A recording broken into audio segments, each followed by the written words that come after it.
am I tonight? Play per Evo? Depends. Will your friend, the footballer, be there? Oh, friend, football friend! Oh, what a superb goal! Stefan Moore, that is extraordinary from Ben Garuccio. You're listening to Football Friends with Ben Garuccio and Stefan Mork.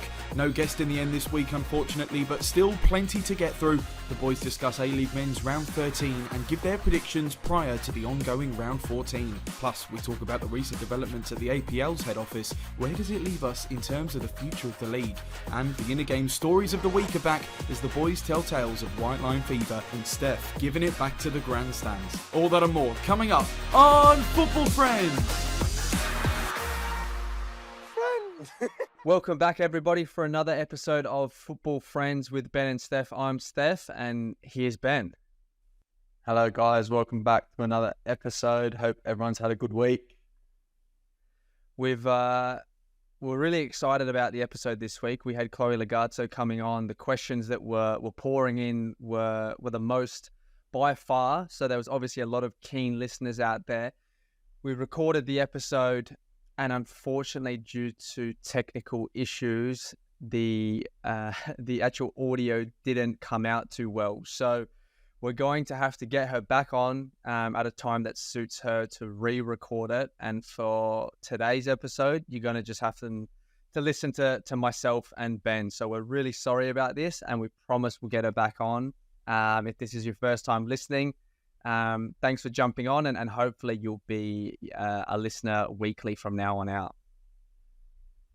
Yeah, guys, it was actually, it's just a shame because it was such a good chat, and obviously with these guests we want to try and keep it as organic as possible, but unfortunately there was just no way to save the audio, and we don't really want to put out a product that's not going to be very enjoyable for you guys to listen to. So unfortunately we've had to cut that out, but we'll crack on with the rest of the episode, and hopefully you guys will still find something interesting in it.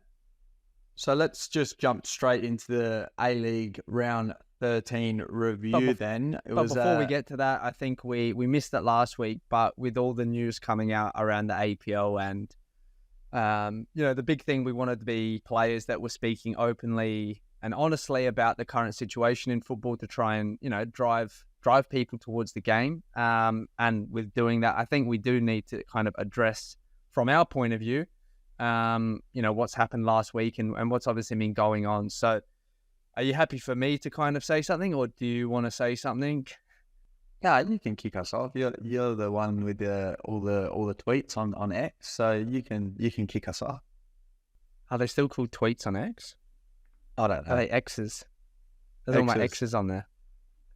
Yeah, it's bad, very bad banter to kick us off, so we're really sorry about that. But on to the serious topic. Yeah, I think it's just really disappointing from a player's perspective to see the game in this current position. We don't really know what's going on. In COVID, we had a lot of conversations with the PFA and with then it was the APL board, and you're obviously promised a lot of things and the direction that the league's going in, and I was speaking to a couple of people involved in A-League clubs and people here in Adelaide as well. And as a player, the hardest thing is our contracts, what we get paid and our standards are really dictated by the people above us. And as well as we play, and for me, the quality of football's great. There's a lot of young players coming through. We've got good foreign players in the league. So the question's not about the quality of the league, but it's everything else that's surrounding it. And I think if we want to be a high-performance environment in terms of, the A-League, but the league itself and football in this country, we need to hold people accountable, and, people need to put their hand up and say they've made a mistake. And the mistake was obviously hiring so many people to work within the organization, and they've rectified that because they need to, cut the costs. But I do truly hope that this is kind of the last bit of bad news, and they're really starting to understand, they can't alienate the fans. They can't make the fans feel like they're worthless and they're not important, because, if you're deciding between going to a game or not, and you see this negative news, it just does turn you away. And even for me as a player, it's deflating. And you just want all these positive things to come out with football. And it's been brilliant, some of the things that have happened in the last 12 months, but there's also been a lot of bad things. And, there was news of the Auckland license getting sold. And I'm always an optimistic person. I like to look at, the half glass full rather than the half glass empty kind of thing. And if the league was in that bad of a shape, I don't think you'd have these owners coming in to buy licenses in Auckland, and supposedly Canberra's as well is going to be announced this week. Whether you believe that or not, who knows? So I think for as bad as it seems, I think people have to remember is that, there's still people looking to buy into the league. And that's what gives you, that little bit of hope that things are turning around. And again, I know, you can speak as poorly as you want about the league, and there needs to be promotion and relegation and all these things, which I completely agree with. But also we do just need the current APL and the current league in the way it's at to get to the best possible position it can be, so we can keep developing players, so we can keep, putting on good competition games for people to come and watch and fall in love with the game. And, we're speaking to Chloe Lagazzo, we need the next Chloe Lagazzo to be able to come through, Western United's academy, so they can play for the Matildas and inspire the next generation. So it's great, to see everything well that they've done, but there's also a lot of things that they need to improve on. And hopefully, moving forward, this is the last of the bad news that comes out of the league, because we really do need a lot of positivity around the A-League to get people back on side. So that's my couple-minute rant. Maybe we need to get Mark Bosnich or Robbie Slater on here as well, Ben, because they've been going at it as well. Yeah, no, there's been a lot, I suppose, has come out of it, and obviously it is, it's negative, the news, and even people that, friends of mine that aren't massive football fans were messaging me and asking me about it. So it's not what we want as a league. I think consolidation is the word they used, and I can understand consolidation. If any business should consolidate, if they're spending too much money that they're maybe not seeing the reward for, then that's, it's understandable to have it. But that many job cuts, at the end of the day, these are people as well, just like me and you. It's like, tomorrow getting someone come up to you and say, you're no longer needed, your job's gone. These are people that have been hired thinking that, they're secure in their jobs, and then all of a sudden this happens. I think at such a large scale, that's where the worrying signs start to come in.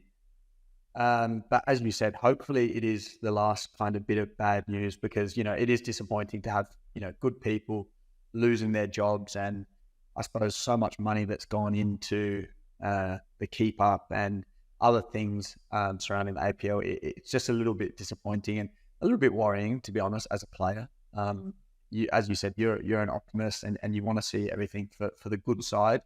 But it can be a little bit worrying, and we want to see this league grow more than anything. We're massive advocates for this league because we want it to grow. We want Australian football to grow, men's, women's, grassroots, everything to do with football to be growing. And seeing news like that kind of puts things the other way, which we don't want to be seeing too much of. So hopefully it is the last. I think there's enough room for the game to grow. And as you said, the standards have been great. There's so many goals. The games are entertaining. Anyone that says that they don't want to watch Australian football because it's not as good as Europe can do one, for lack of better words. But, hopefully I'm sure they're probably not listening to this podcast anyway if they don't want to watch Australian football. But there's so much good in it.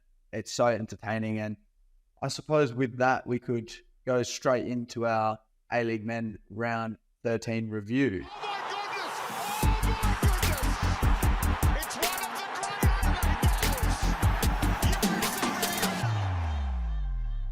Another great week of football all around, plenty of goals. The games have been very entertaining, to say the least.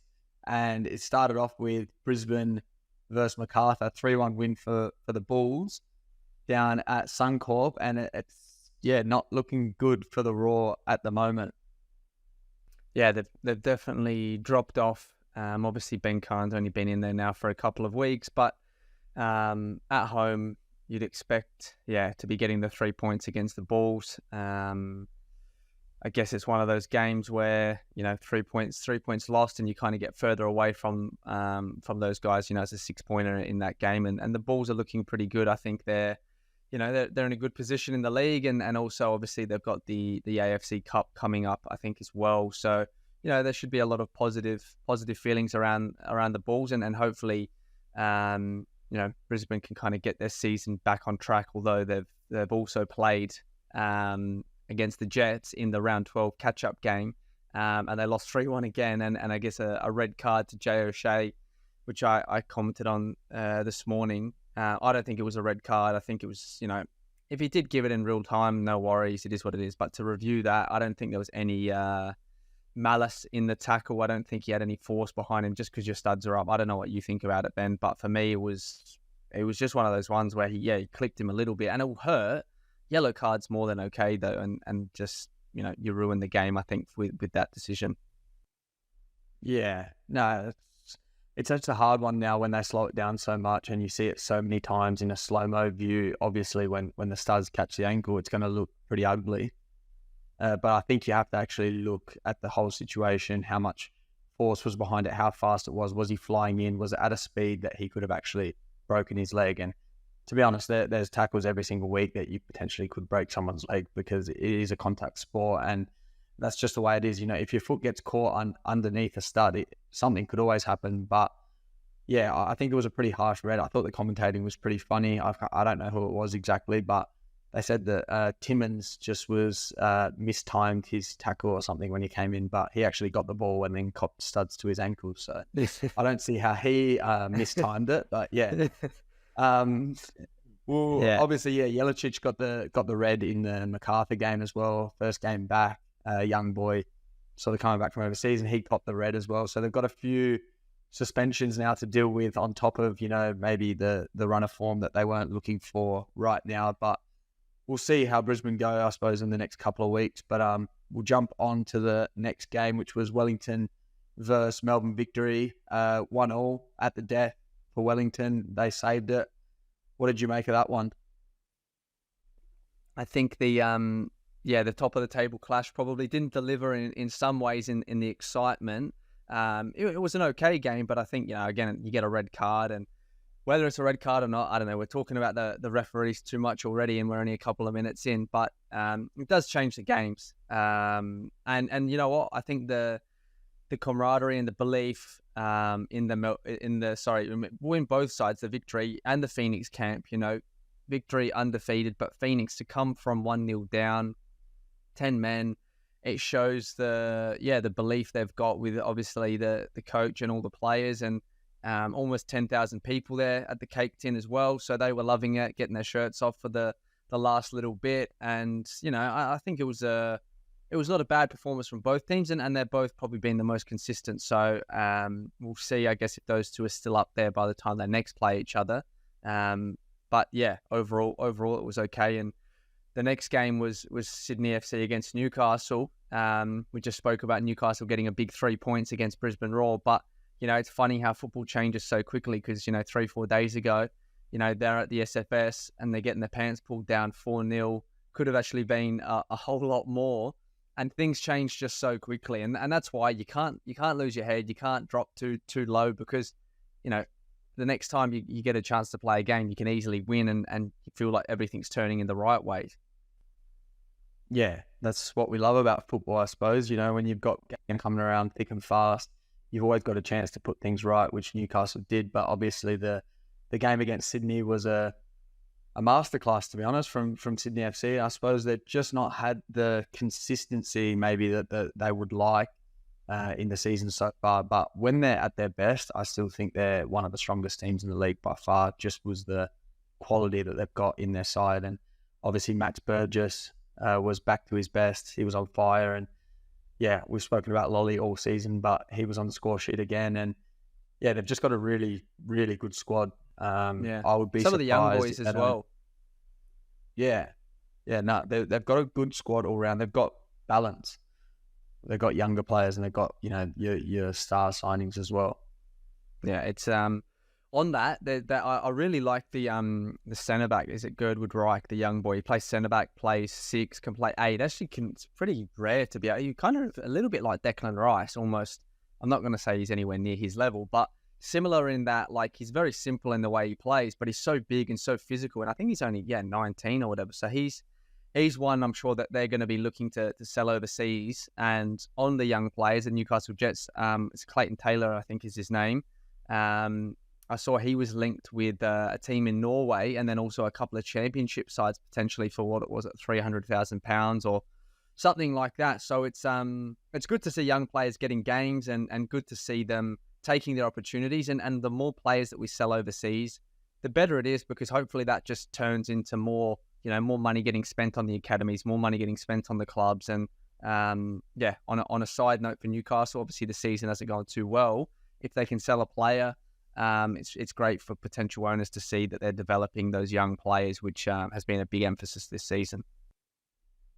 Yeah, that's what you get when you give young players enough games and enough time to get into the groove of playing professional football week in, week out. And yeah, I think since the start, he's been, one of the younger players that when I've watched Newcastle looks the most dangerous, and he's been fairly consistent as well for a young player. He's definitely got something about him.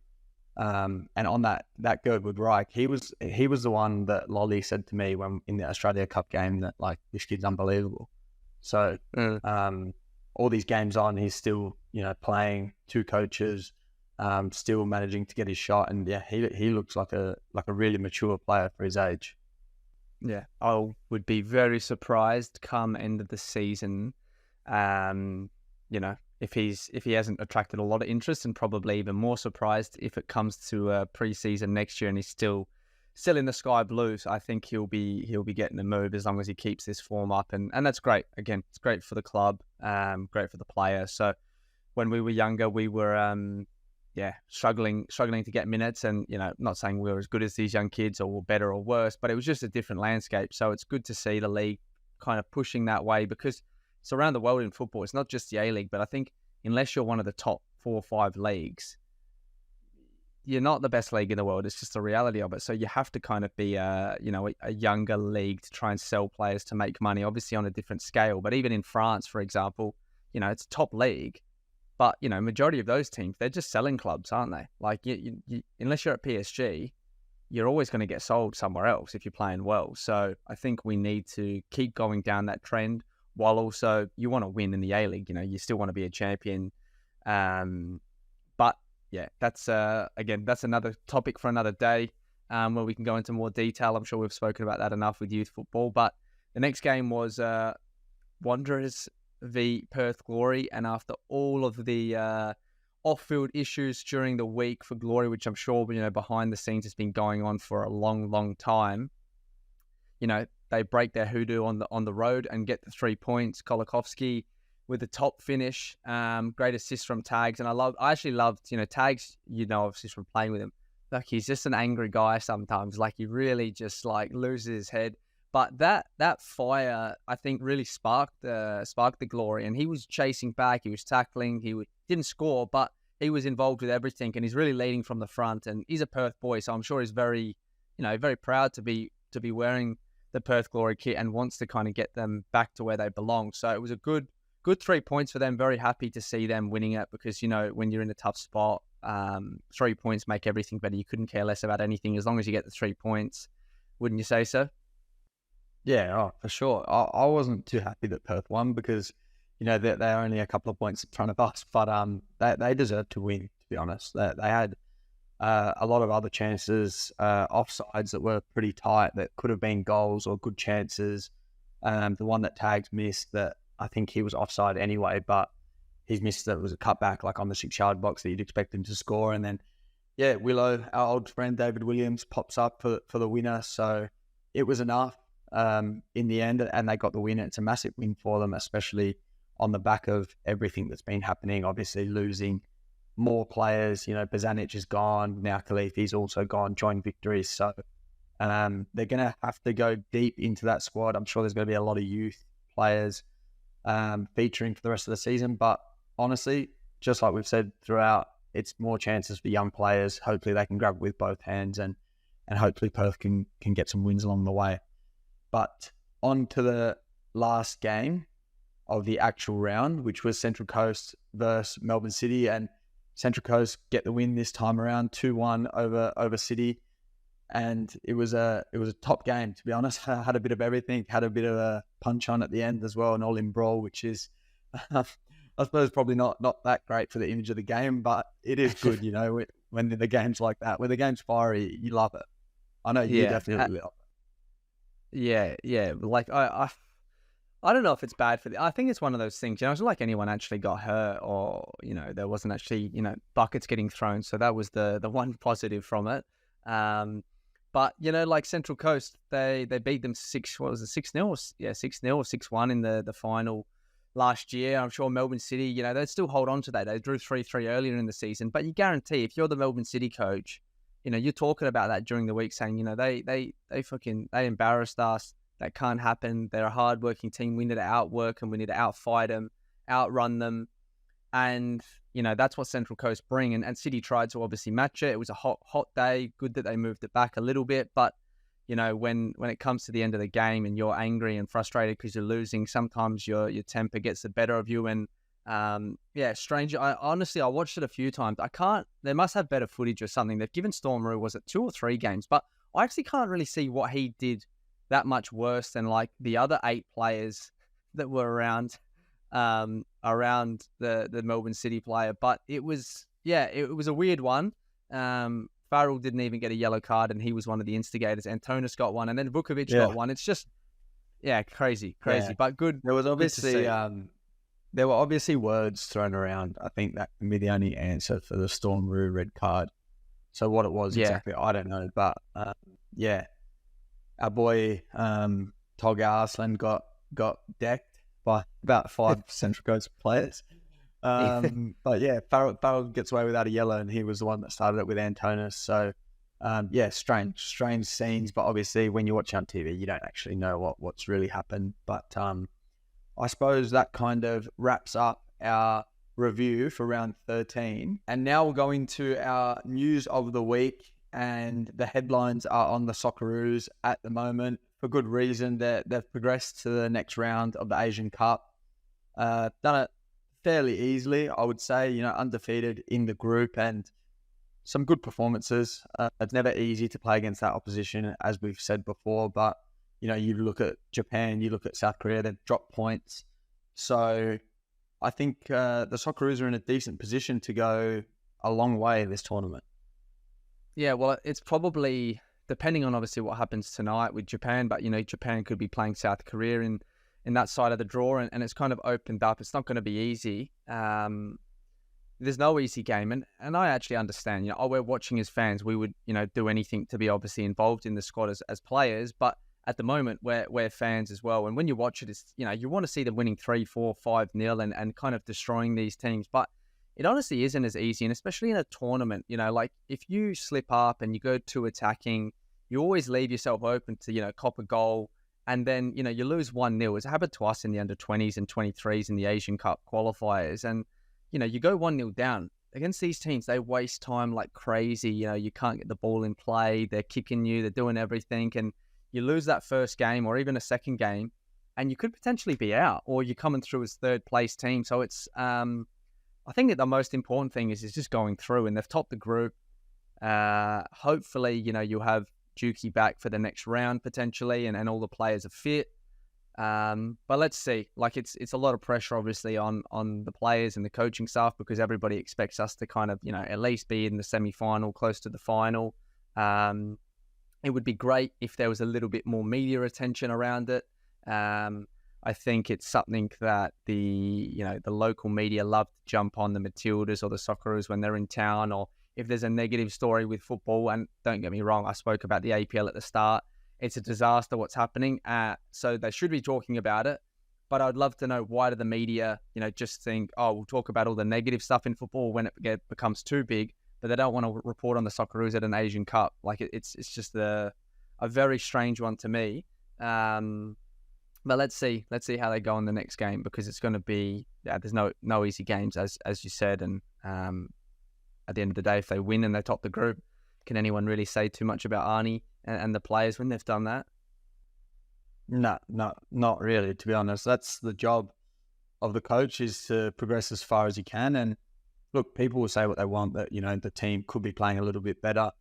I think probably we're yet to see maybe the best mixture of players in an 11 so far, because I think, you know, Geordie Boss adds a lot. I think in the first game, who was playing as a 2/8, it was Irvine and Metcalf. So I don't think we've seen McGree and Metcalf together yet. Obviously, they're both left-footed, similar kind of positions. So I don't know if we'll see them together, but it'll be interesting. There's a lot of players, you know, I think we've got through because we've got a lot more quality than these other teams.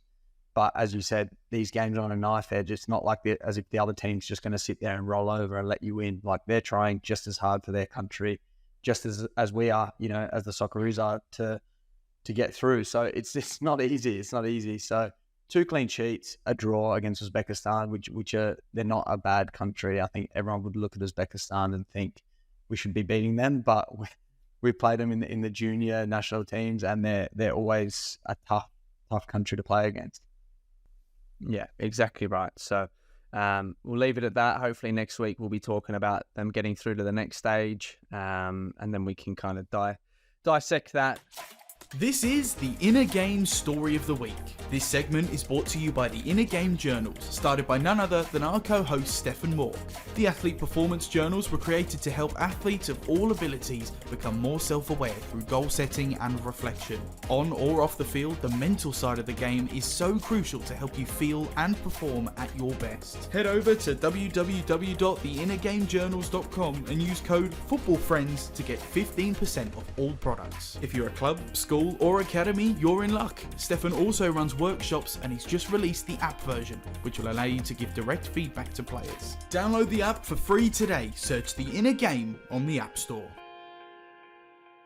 Due to our guest obviously not being able to, or our audio not working, we've had to go into our story of the week, and it's the perfect time, I guess, to kind of bring this story out with the preview. Obviously, you've got the Thursday night game, Melbourne City against Adelaide United, and that is the story about me moving mid-season, which I think I've spoken about to Adelaide United, and then we came up against you when you were at Melbourne City. We'd played once before this, and you guys beat us. That was the only game I lost with Adelaide. Fitzy scored an unbelievable, I think it was Fitzy, he cut in from the right and bent at top corner, unbelievable goal. Obviously, I was disappointed that we lost to you guys, but then in the round 27 game, it was us, Brisbane Roar, and you guys all going for top spot. And we played, I think it was Friday night. Massive game. Obviously, for me, I got a point to prove, even though, you know, it's not that Melbourne City didn't want me, but you always have that chip on your shoulder when you're coming against your old team. You want to play well. I think we're messaging throughout the week, probably not talking too much. I think, were you playing that one, or were you in the grandstand? No, I was in the stands. I was actually looking over at the Adelaide box myself while the game was going, looking at, who was it at the time? I think it was AK, Ante Kovacevic, which was the GM at the time. And I was looking at him saying, sign me up, please, get me out of here. Because at that stage, I wasn't making the squads. And I'm watching my mate down there just running the show and chirping up to all the Melbourne City fans. But you can, I suppose, go on with the best part of the story.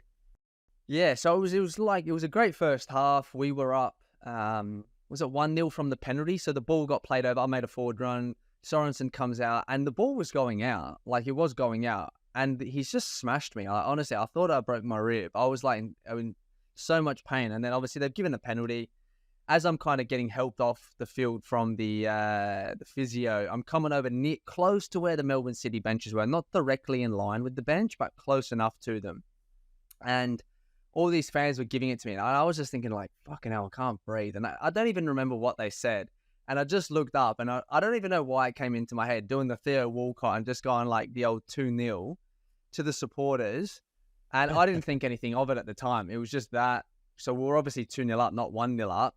And then go back out there just before halftime. Bruno and Harry Navillo were getting in a fight with Isaias. Obviously, you know, the South American, the French, the Spanish. It's heated. It's a heated game. You know, literally the title is on the line. And then I kind of went in there as the final whistle went for halftime. I went in there just to like kind of break them up and like push them away and say, come on, boys, don't worry about it. And then from nowhere, Joey Didlitzer, the goalkeeper coach from Melbourne City, who's actually a great guy, a top guy, comes in and grabs me by the neck, and it just kicked off. I obviously swung my arm away. Al, the assistant coach, has got smacked in the face. I'm obviously seeing red, literally, and I'm just thinking, fucking hell, what's this guy doing? Later on, we found out that he thought I did the 2-0 to the bench when I never even did it to the bench. But again, he's a fiery character. Obviously, he wasn't too happy. As we're going down the tunnel, big PK comes out. He's like, what's going on here? And I'm thinking, fucking, this guy's grabbed me by the throat. And he's like, who? And I was thinking, I don't want to get in a fight with PK because this guy will actually bash me. I steered clear of him. I gave it the big ones to everyone else. I think Dill McGowan maybe actually arced up to PK and maybe got ragdolled, but it was crazy. Obviously, all captured on the Fox Sports coverage at that stage, and went in, and I had to cool down. At halftime, my heart, the adrenaline was pumping through, and everyone was like, "Just relax." I'm like, "Yeah, I'm good, no problem." And I played really well that game as well, and we obviously ended up, winning the game. The next day, victory beat Brisbane or drew with Brisbane, so we won the minor premiership, and yeah, it was crazy, but it was one of those ones where when you're out on the field, you're not thinking properly. The emotions get the better, well, not even the better of you. That's, that's the way I play. Every play is different. I love, when I'm on the edge and playing like that and a bit chirpy, that's when I'm at my best. So, yeah, it was very interesting and made an interesting, I guess, semi-final when we played you to get into the grand final. You guys were back at Cooper's, and obviously there was a bit of tension brewing there, the same way that I'm sure with Central Coast and Melbourne City there is. And that's what makes football interesting, wouldn't you say? Yeah, it's the best. And, you'll be like that on the pitch. I'm the same, on the pitch. I'm an absolute prick on the pitch. Like, I wouldn't want to play with me as a teammate because I'm always complaining about everything or if something's not right and I want it to be better. And that just comes from a place of always wanting to win and wanting to be the best. And when we're not doing so well, we could be doing things better. I get frustrated and, it probably doesn't always come out in the right way, but it's always just for the best because I want to be better as a team. And you're just a different person on the pitch. It's hard to explain, but when you step over that line, it's just like some players have it worse than others. Like I've got bad white line fever, but you're probably not the best either. But yeah, it's the way you play the game, and it's probably what gets you to maybe that next level, especially when the game is really tight or it's a massive game with something on the line. When something like that happens, you're like, no, I'm fucking going up a gear here. I need to get to the next level because, like, after something like that happens, you go, well, I've got a fucking point to prove now. Yeah, and you know what? I kind of look at it, and I genuinely think as footballers, we're almost like actors. When we go onto the field, we're competing so hard against each other to be better, to win. And why am I better than you or the next guy after that? So when you go out there, you need to have this confidence, this aura about you that you believe in yourself and you're aggressive, and whatever works for you, you individually need to figure out what works best for you. But when you do, you have to channel that, because when you go out there, you've got the crowd, you've got all the people on TV, everyone's a critic, everyone wants to say how shit you are. And you need to prove them all wrong, plus be beating the opposition as well. And that's why I look at, certain players, and when I was younger, I looked at people a lot different compared to what I do now, because on the field, everybody is a completely different person because they have to be, and that's just what works for them. But then off the field, like I'm sure that, there might be people that say a bad word about me and you, but I don't think there would be too many that would, because, I'm a very relaxed person. I hardly ever get angry off the field. I don't even know. Ask my missus, ask Carla. I don't think I ever yell at her, or I'm definitely not ever laying hands on her. That's for sure. So like I don't get angry. I don't get angry off the field, but on the field, you you just do. You really do change into a different person. Yeah, it's different. But we'll leave it there. So it's a good story. It is funny the way things unfold on a football pitch when tempers are flaring. Yeah, exactly. And perfect segue into our preview. Obviously, we've got Thursday night. We've got Melbourne City v Adelaide. Massive game for, I guess, Melbourne City. Saki's just left Melbourne City as well, which is a massive loss, because he was, especially the last probably month, he was probably one of their best players. Like he changed positions, came a bit deeper, and he was getting on the ball. Technically, he was next level. Some of the goals he scored, or scored that volley against you guys. So that's a big loss for them. We'll see how that game folds out. And then Friday, the Big Blue victory against Sydney, Australia Day game, massive occasion always. So I'm really excited to see that game. And on Saturday, your lads in Tassie, is it? You've got your game? Yeah, Tassie against Western Sydney. So traveling across, short trip for us, but should be a good game. Obviously, look, we're speaking about, past results or tempers flaring. Obviously, the last outing against Western Sydney Wanderers was 5-0. And, going in at halftime after getting absolutely battered. So for me, I'm already thinking about that. That's, sort of fresh in my mind. I don't want anything like that. So that's going to be a big game, and hopefully we can get a good result. And then after us, we've got Newcastle versus Wellington. And after that, Central Coast versus Brisbane. So a triple header on the Saturday, and then rounding the round off with Sunday, Macarthur versus Perth. So plenty of good games, and probably, to be honest, I would say that the Thursday and Friday night games could probably be contenders for game of the round. Yeah, definitely. I think there'll be lots of goals in the Thursday night one, and potentially even in the Friday one. Victory, obviously, you've got the attacking threat. They're a lot more solid probably than what you'd say than Sydney at the moment. But, obviously Sydney have just come off scoring 4 goals. So they're all firing everybody's confidence. So it's going to be a great round. Thanks again for listening in. We're obviously sorry once again about the disappointment of Chloe not being able to, she was on here, but we weren't able to get her audio on here. So thanks again for listening, and Ben's going to tell you exactly where you can find us on all our socials, because we will be doing a giveaway through Instagram when we hit 1,000 followers, and that could be coming up any day now. So make sure you're following us, and you'll be able to find out where you can do that right now.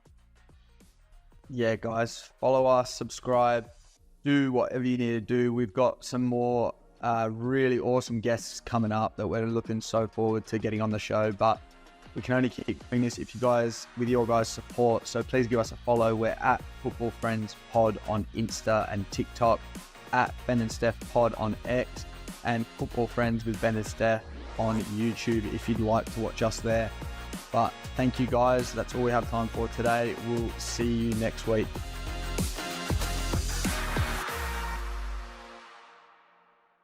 Oh, Fred. Fuck you lot, where's the beer?